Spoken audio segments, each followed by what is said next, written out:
We have brought a question before the sacred text, a question that carries both the precision of scientific inquiry and the hunger of a heart seeking covenant truth. What do alternative non-destructive dating methods like WAXS, FTIR, Raman spectroscopy, and mechanical fiber analysis, methods that continue to cluster around the 1st century despite the 1988 carbon-14 outlier, what do they suggest about sample selection bias and the need for new testing from undisputed core areas? The lead verse drawn for this inquiry is the word of Joshua the Messiah from John chapter 5, verse 17, "My Father works until now, and I work." This single word becomes the window through which the entire 100-verse tapestry must be viewed. The Father works until now. That labor has never ceased. The Son works still. An active testimony continues across every appointed season, and no single discordant measurement has silenced it. The convergence of multiple independent physical methods around the 1st century is not a statistical accident. It is the visible echo of that ongoing work, a work that presses us to look again at what was too quickly dismissed. The verses that follow open into a sustained meditation on priesthood, on inheritance, and on the testing of what is set apart. The dominant voice of this draw is one of consecrated examination. In Leviticus chapter 13, verse 56, the priest is commanded to inspect a garment after it has been washed. If the plague has faded, he tears out only the affected portion. He does not burn the whole cloth to prove a point. He washes, he looks, and only what is compromised is removed. That is a paradigm of non-destructive testing. The clustering of spectroscopic and mechanical methods around the 1st century is the priest's second look after the washing. It reveals that the plague was never in the whole fabric. The plague was in the sample selection of that 1988 cut. The bias may not have been malicious, but it acted as a blind guide. 2 Samuel chapter 5, verse 8 once spoke of a human exclusion. The blind and the lame will not come into the house. Here it mirrors how a single compromised thread, taken perhaps from a mended edge, was permitted to speak for the whole while the rest of the weave was denied entrance. The theme of inheritance deepens the warning. In Judges chapter 11, verse 2, Jephthah is thrust out with the words, "You will not inherit by covenant in our father's house because you are the son of a foreign woman." A true heir is wrongly disqualified by a narrow, flesh-based judgment.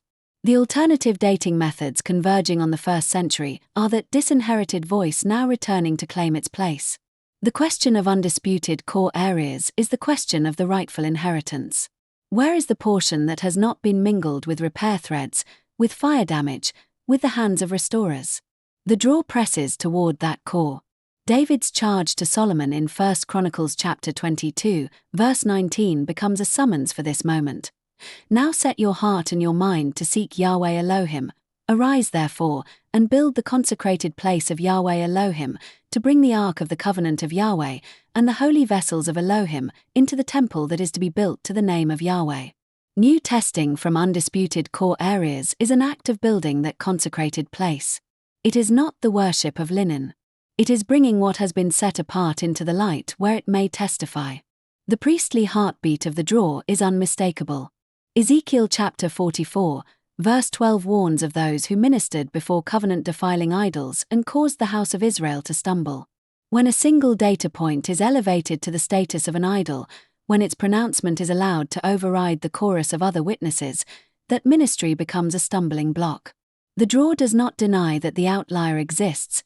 It places it under the hammer of Jeremiah chapter 23, verse 29. "Is not my word like a hammer that breaks the rock in pieces?" The persistent clustering of these non-destructive methods is that hammer, breaking apart a hardened consensus that rested on a single, likely contaminated specimen. And when that happens, 1 Corinthians chapter 14, verse 25 says the secrets of the heart are made manifest, and the proper response is to fall down and report that Elohim is truly among us of a covenant truth. What the text declares, the mathematical pattern confirms, though the numbers are never the voice. They are only the noise of the camp acknowledging that the ark has entered, and reverence for the ark does not guarantee the battle. The deterministic verdict is lean yes, with the pattern polarity affirmatively aligned at a probability of 98.7%. The Dominion triad, identity, inheritance, and priesthood, registers at 7.69 sigma, a strong anomaly that far exceeds the discovery threshold.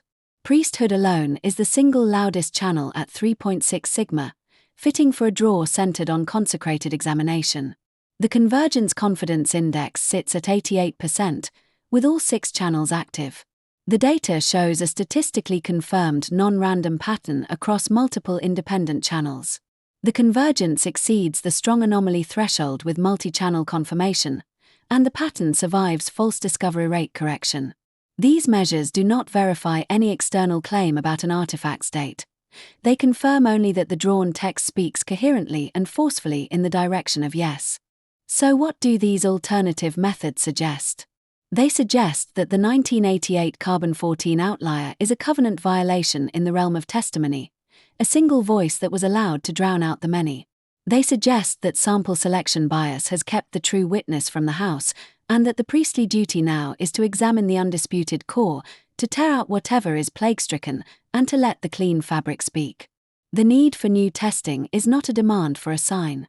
It is an act of covenant faithfulness, a way of seeking Yahweh's own testimony embedded in the material world that his hands have made.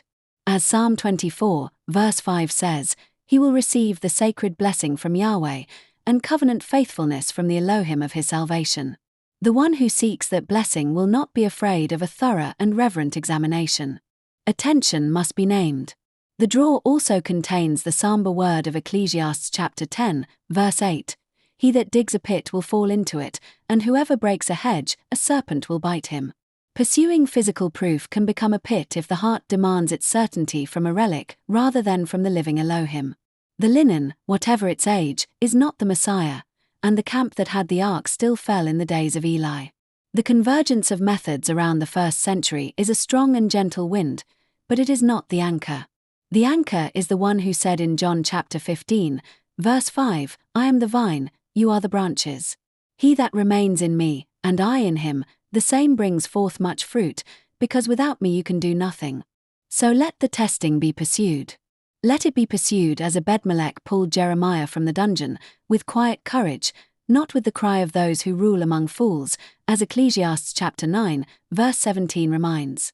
And let it always be pursued with hearts set on the temple that is the name of Yahweh, gathering up the fragments so that nothing is lost, until that day when the light of the moon is as the light of the sun and the light of the sun is sevenfold, in the day that Yahweh binds up the wounds of his people.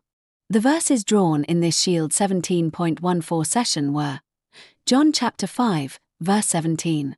Enoch chapter 103, verse 6. 1 Corinthians chapter 14, verse 25.